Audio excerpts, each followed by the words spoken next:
Hi, I'm Laura Flanders of The Laura Flanders Show, where I interview the best thinkers and doers of our time. On TV, the show premieres Sundays at 11:30 Eastern on PBS World and at the Laura Flanders Show YouTube channel. You can join my guests and me every week there in the live viewing party, and then catch us all week on public television stations.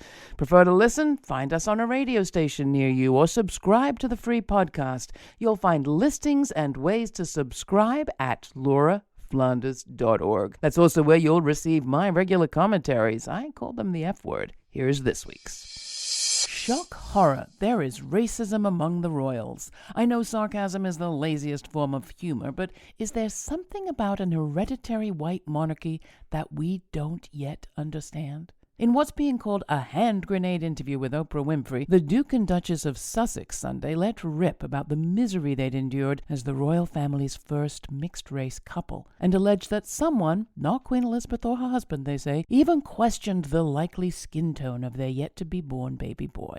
Now, the who said what to whom racism chase has started. This was always going to be a clickbait cash cow for commercial media, and so it is. Even as much of the world tried to mark International Women's Day March 8th, the media closed in on one woman alone, Queen Elizabeth and her entourage. A palace under pressure and a game of high-profile gotcha is good for clickbait and ratings, but it doesn't help us understand racism. In the context of the divine right of kings, the who said what to Harry and Meghan question is most certainly missing the white supremacist forest for the trees. In fact, the whole Meghan v. Monarchy episode is only worth talking about because it illustrates just what we as a society do wrong when it comes to understanding racism. Understood as a personal attitude problem, the utterly unscientific assertion that human beings are different on account of their skin tone is a nasty phenomenon we uproot by upbraiding individuals.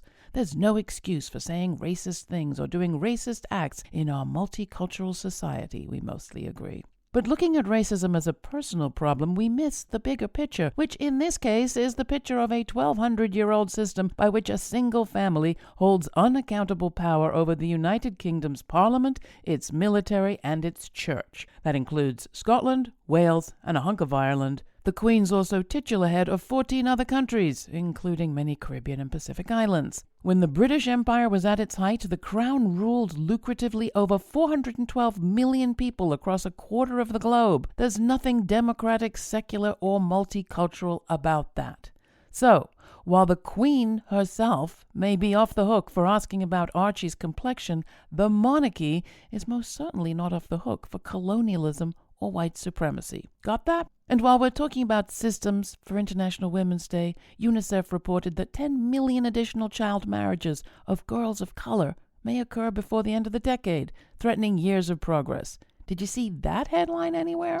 You can watch or listen to The Laura Flanders Show at lauraflanders.org and receive my full uncut conversation with social critic Vijay Prashad about capitalism, patriarchy, and abolishing prisons by subscribing to The Laura Flanders Show podcast for The Laura Flanders Show. I'm Laura. Thanks for listening.